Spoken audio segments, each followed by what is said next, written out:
Hello दोस्तों, YouTube channel अपना परिवार 07 में आप सभी का दिल खोल का स्वागत है।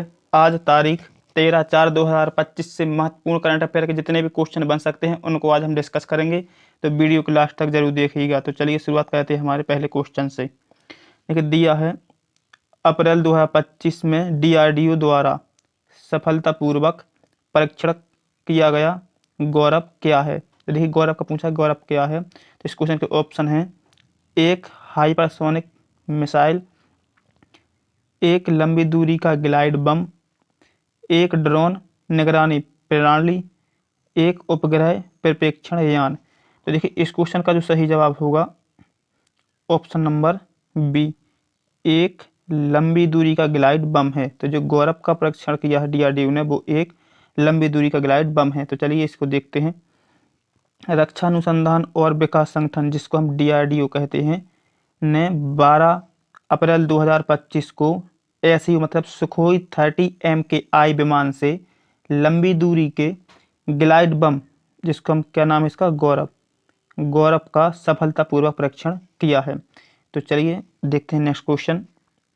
दिया है, भारत में औद्योगिक उत्पादन सूचकांक, जिसको हम IIP कहते हैं, का उपयोग किसके लिए किया जाता है। तो इस क्वेश्चन के ऑप्शन हैं, देखो, अर्थव्यवस्था में मुद्रास्फीति दर को मापना, देश के विदेशी मुद्रा भंडार की गणना करना, औद्योगिक क्षेत्रों के प्रदर्शन और विकास को मापना, राष्ट्र के कृषि उत्पादन का मूल्यांकन करना। तो इस क्वेश्चन का जो सही जवाब होगा ऑप्शन नंबर सी, औद्योगिक क्षेत्रों के प्रदर्शन के विकास को नापना। तो देखिए इसको देखते हैं। दिया है, भारत का औद्योगिक उत्पादन सूचकांक, इसको IIP, फरवरी 2025 में साल दर साल 2.9% बढ़ा, जो जनवरी में 5.0% की तुलना में मध्यम वृद्धि को दर्शाता है। तो चलिए इसी के साथ हम नेक्स्ट क्वेश्चन देखते हैं। दिया है, निम्न में से किसने ऑटोमोटिव उद्योग, क्या ऑटोमोटिव उद्योग वैश्विक मूल्य श्रृंखलाओं में भारत की भागीदारी को सशक्त बनाना शीर्षक से एक रिपोर्ट जारी की है। तो देखिए इस क्वेश्चन के ऑप्शन हैं: नीति आयोग, वित्त मंत्रालय, वाणिज्य और उद्योग मंत्रालय, या इनमें से कोई नहीं। तो जो इस क्वेश्चन का सही जवाब होगा हमारा option number A, NITI Aayog. तो देखिए जो इस क्वेश्चन का सही जवाब होगा option number A, NITI Aayog. तो देखिए इसको देखते हैं। नीति आयोग ने ऑटोमोटिव उद्योग वैश्विक मूल्य श्रृंखलाओं में भारत की भागीदारी को सशक्त बनाना शीर्षक से एक रिपोर्ट जारी की है। एक रिपोर्ट भारत के ऑटोमोटिव क्षेत्र का व्यापक विश्लेषण प्रदान करती है। यह क्षेत्र के अवसरों और चुनौतियों पर प्रकाश डालती है। रिपोर्ट भारत को वैश्विक ऑटोमोटिव बाजारों में एक प्रमुख खिलाड़ी बनाने के लिए एक रणनीतिक योजना का भी सुझाव देती है। देखिए लॉन्च कार्यक्रम में नीति आयोग के उपाध्यक्ष सुमन बेरी और CEO BBR सुब्रमण्यम ने भाग लिया। तो इस क्वेश्चन के साथ जल्दी है अगले नेक्स्ट क्वेश्चन पर चलते हैं।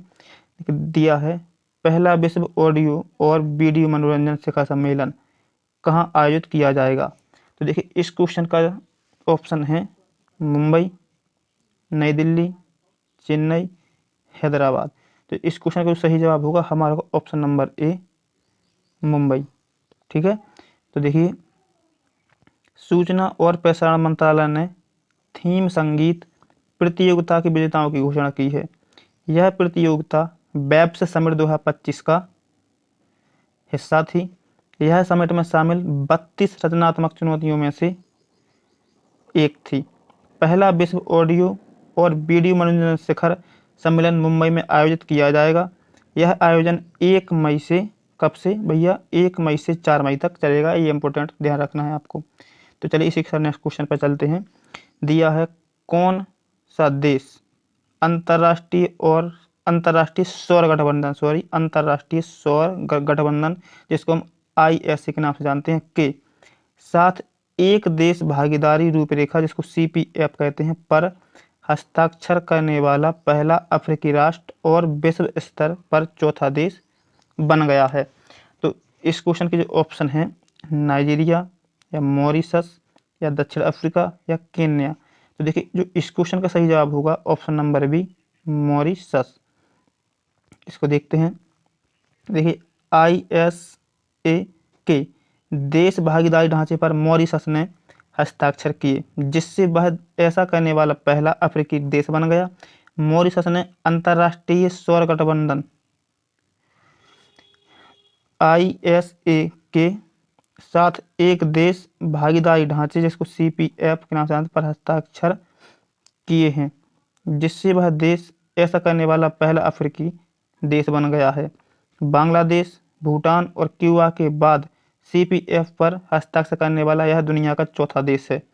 यह इस साझेदारी का उद्देश्य देश की राष्ट्रीय प्राथमिकताओं के अनुरूप सौर ऊर्जा के पहलों पर ISA और मॉरिशस के बीच सहयोग के लिए एक संरक्षित दृष्टिकोण प्रदान करना है। तो चलिए इसी के साथ हम नेक्स्ट क्वेश्चन पर चलते हैं कि दिया है अप्रैल 2025 में किस देश ने सीरिया के साथ राजनयिक संबंधों को औपचारिक रूप दिया, जो इसकी संक्रमण कालीन सरकार के लिए एक प्रमुख राजनयिक मील का पत्थर है। तो इस क्वेश्चन के जो ऑप्शन है जापान, चीन, दक्षिण कोरिया या रूस। तो इस क्वेश्चन का जो सही जवाब होगा हमारा होगा दक्षिण कोरिया। देखिए दक्षिण कोरिया अप्रैल 2025 में औपचारिक रूप दिया किसके साथ, सीरिया के साथ राजनयिक में। तो चलिए इसको देखते हैं। देखो सीरिया और दक्षिण कोरिया, कौन कौन, सीरिया और दक्षिण कोरिया के बीच औपचारिक राजनयिक संबंध स्थापित हुए। दक्षिण कोरिया और सीरिया के बीच औपचारिक रूप से राजनयिक संबंध स्थापित हो गए हैं, जो सीरिया के राष्ट्रपति अहमद अल सारा की संक्रमणकालीन सरकार के लिए एक और मील का पत्थर साबित होगा। देखिए 10 अप्रैल को दक्षिण कोरियाई विदेश मंत्री चो ताए युल और सीरिया के विदेश मंत्री असद अल शैबानी ने दशमिक के राजनयिक संबंधों को औपचारिक रूप दिया। देखिए समारोह के दौरान चो ने कहा कि दक्षिण कोरिया व्यापार, निवेश और मानवीय सहायता के माध्यम से सीरिया को उसके 13 साल के गृह युद्ध को उभारने में मदद करने के लिए तैयार है। तो चलिए हम इसी के साथ नेक्स्ट क्वेश्चन देखते हैं। देखिए दिया है लॉन्ग रेंज ग्लाइड बम, कौन सी बम, लॉन्ग रेंज ग्लाइड बम का नाम क्या है, जिसका परीक्षण हाल ही में DRDO के द्वारा 8 से 10 अप्रैल के बीच किया गया। तो देखिए यह क्वेश्चन हम इसी वीडियो में पहले देख चुके हैं। देखिए तो इस क्वेश्चन के ऑप्शन है अस्त्र, गौरव या शौर्य या तेजस। तो इस क्वेश्चन को सही जवाब होगा गौरव।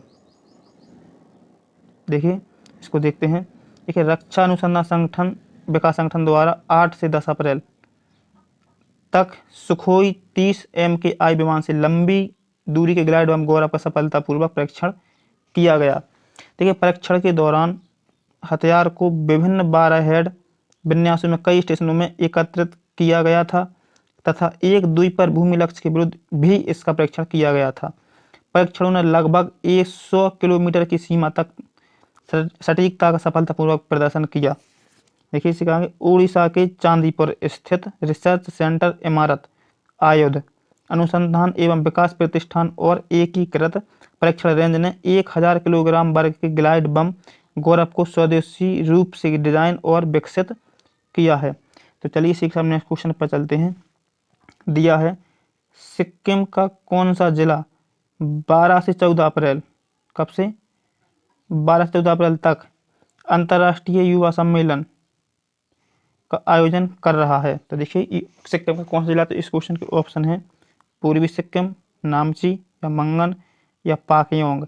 तो इस क्वेश्चन को सही जवाब होगा ऑप्शन नंबर बी, नामची।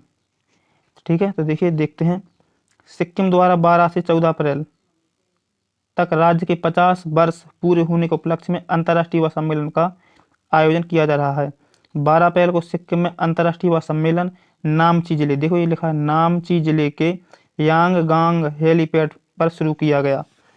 मुख्यमंत्री प्रेम सिंह तमांग, सिक्किम के मुख्यमंत्री कौन से, प्रेम सिंह तमांग ने 3 दिवसीय कार्यक्रम का उद्घाटन किया। यह कार्यक्रम सिक्किम पर्यटन विभाग के सहयोग से यांगगांग पर्यटन विकास समिति द्वारा आयोजित किया जा रहा है। तो चलिए इसी के साथ हम नेक्स्ट क्वेश्चन पर चलते हैं।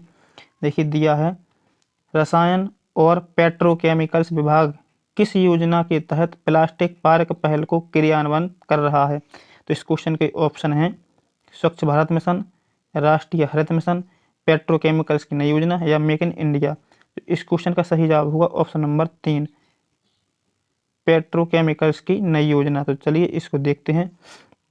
देखिए, सरकार अनुदान पोषित प्लास्टिक पार्क योजना के साथ प्लास्टिक उद्योग को बढ़ावा दे रही है। रसायन और पेट्रो रसायन विभाग पेट्रोकेमिकल्स की नई योजना के मुख्य भाग के अंतर्गत प्लास्टिक पार्कों की स्थापना के लिए योजना को कार्यान्वित कर रहा है। तो देखिए, यह घरेलू डाउनस्ट्रीम प्लास्टिक प्रसंस्करण उद्योग को एकीकृत करते हुए क्लस्टर दृष्टिकोण के माध्यम से आधुनिक बुनियादी ढांचे और सामान्य सुविधाओं के साथ जरूरत आधारित प्लास्टिक पार्क स्थापित करने में मदद करेगा। तो देखिए, प्लास्टिक पार्क एक औद्योगिक क्षेत्र है जिसे विशेष रूप से प्लास्टिक से संबंधित व्यवसायों और उद्योगों के लिए डिजाइन किया गया है। तो चलिए इसी के साथ आज के हमारे लास्ट क्वेश्चन पर चलते हैं। देखिए, कौन सा देश दुनिया के सबसे गंभीर मानवीय संकट का सामना कर रहा है? तो देखिए, इस क्वेश्चन के ऑप्शन हैं मिस्र, सूडान, इथियोपिया या लीबिया। तो इस क्वेश्चन का सही जवाब होगा हमारा ऑप्शन नंबर बी। तो देखिए, सूडान दुनिया के सबसे गंभीर मानवीय संकट का सामना कर रहा है। देखिए यहाँ पे सूडान दुनिया के सबसे गंभीर मानवीय संकट का सामना कर रहा है। इसकी लगभग आधी आबादी लगभग 25 मिलियन लोग अत्यधिक भूख से पीड़ित हैं। यह लगभग 2 साल तक चले युद्ध का परिणाम है। संघर्ष 15 अप्रैल 2023 से शुरू हुआ था। सूडान की सेना और अर्धसैनिक रैपिड सपोर्ट फोर्स के बीच लड़ाई छिड़ गई है। तो देखिए, वीडियो पसंद आया हो तो लाइक करें, शेयर करें और हमारे चैनल को सब्सक्राइब करें। और सुबह डेली 9 बजे करंट अफेयर देखने के लिए हमारे यूट्यूब चैनल अपना परिवार 07 से जरूर जुड़ें।